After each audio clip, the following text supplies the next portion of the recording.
Now, there has been a lot of us debating if Shedeur Sanders should be in Cleveland for the 2026 football season. And I'm telling you right now, there is no yay or nay of him being there. That uncertainty you just heard, that's become the defining narrative around Shedeur Sanders and the Cleveland Browns heading into the 2025 offseason. We're talking about a fifth-round quarterback who wasn't supposed to be anything more than a backup project. But 3 months into his rookie season, the entire franchise is having to answer questions about whether he's their future. And the fact that nobody can give a straight answer tells you everything about the chaos brewing in Cleveland right now. Insiders pretty much talking about Kevin Stefanski keeping his job. Let me pull it up right now. So one Brown insider stated this. He stated, right now, I think they're going to fire Kevin. I think they're going to scapegoat him out, which a lot of people have been saying he's been a scapegoat for this season, but I don't definitively know that 100% because we thought that Tommy Rees was calling the plays. Now, we heard a couple weeks ago, Kevin Stefanski confirmed he has been the one calling the plays. So if that is the case. Here's what makes this situation so unusual. Kevin Stefanski has a 37-44 record as Cleveland's head coach.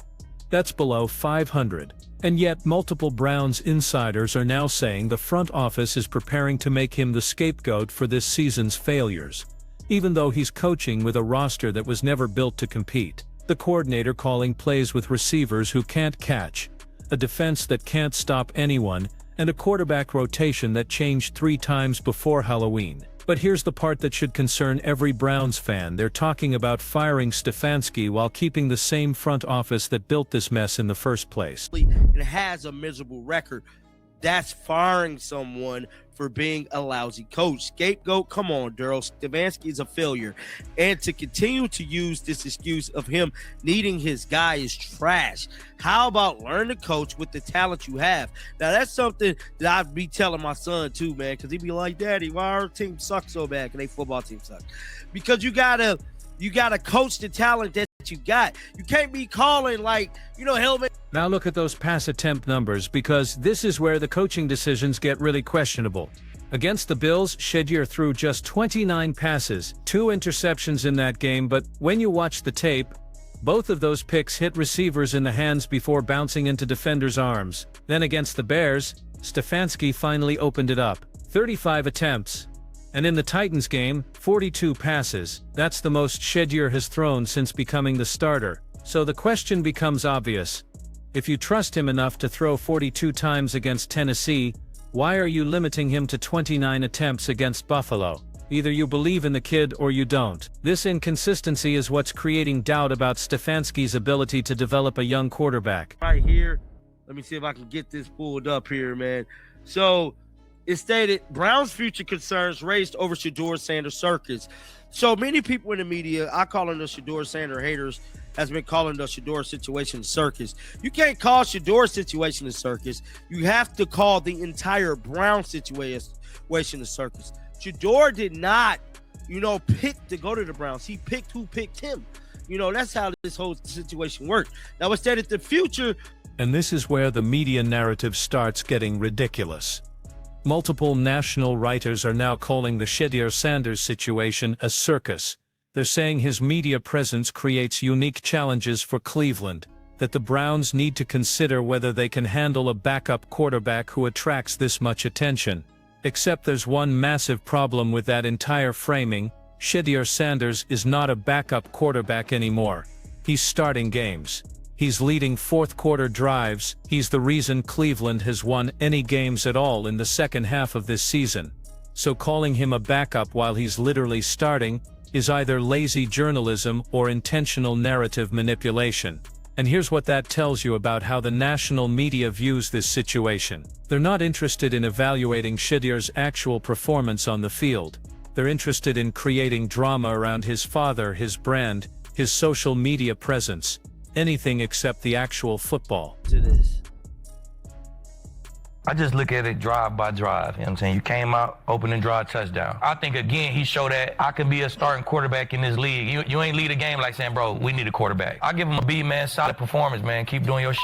Shedeur. I give him an A. Two picks? It wasn't on him to hit the receiver's hands. The more experience he has, he'll learn the defenders. He hasn't had enough snaps yet. Coach trying to sabotage you from the beginning. You're a fifth-round pick. They don't believe in you. Throw you out there with no practice time. Give you the wrong wristband 1 week. All of these things I take into account. Being able to lock in and going out and doing the. Watch that breakdown carefully, because this is coming from analysts who've studied every snap Shedeur has taken as a pro.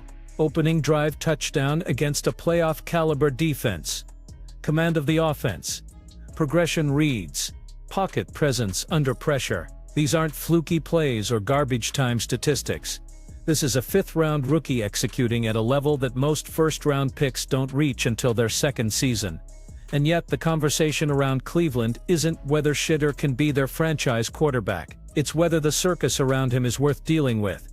That disconnect between his actual performance and the media narrative is what's driving Browns fans absolutely insane right now. Up against it. Whether it's going to be in Cleveland or not, he has proven that he can be a number one in this league. I really like what I saw yesterday. You saw progress, you saw command. I think Cleveland's coming out of this saying, we got our guy, we can build around him going forward, but maybe we got to get rid of Stefanski. You need someone that can develop a quarterback, and Stefanski's not that guy.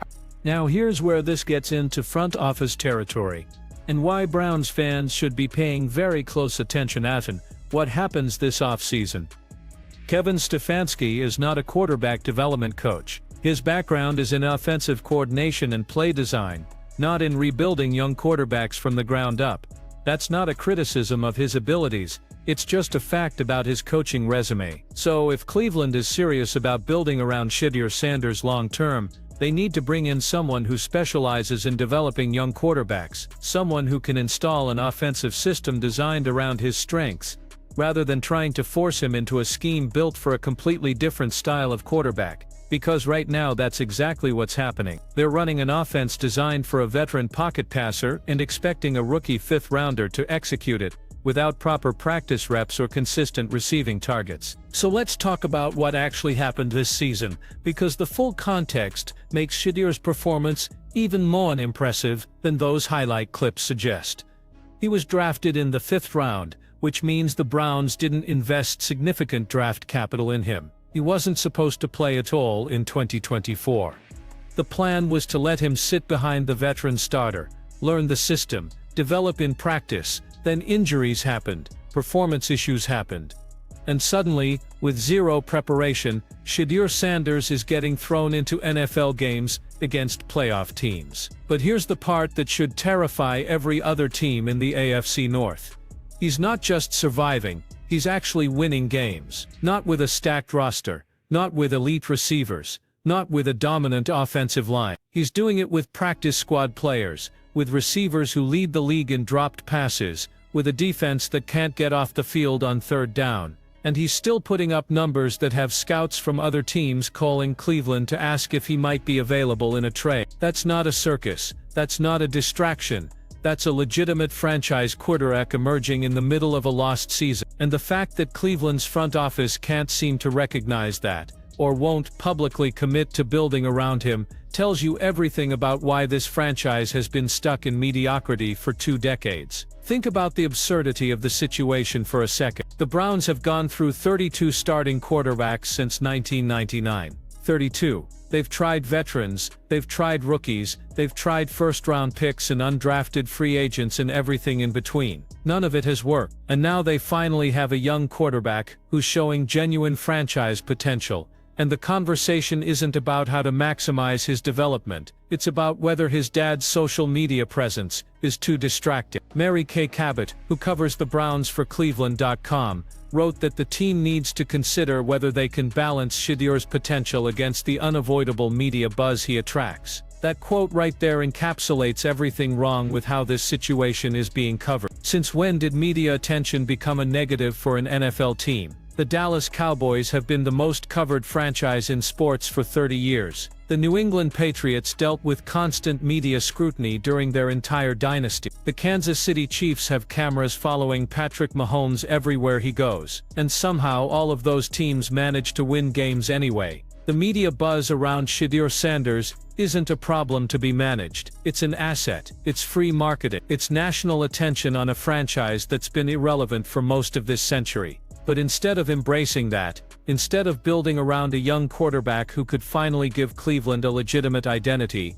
the front office is apparently considering whether he's worth the hassle. That's not organizational dysfunction. That's organizational malpractice. And here's what makes it even more frustrating for Browns fans. Shedeur has handled every bit of this chaos with remarkable professionalism. He's never complained about the lack of practice. He's never thrown his receivers under the bus for dropped passes. He's never publicly criticized Stefanski's play calling, even when it's been objectively questionable. He shows up, does his job, takes responsibility for mistakes that weren't his fault, and keeps preparing for the next game. That's exactly the kind of leadership and maturity you want from a franchise quarterback. And the Browns are treating him like he's a problem to be solved, rather than a solution to be developed. So what happens next? That's the question that's going to define Cleveland's next 5 years. If they fire Stefanski and bring in a new head coach, does that coach want to build around Shedeur or draft his own guy? If they keep Stefanski, does he finally commit to developing Shedeur as the long-term answer?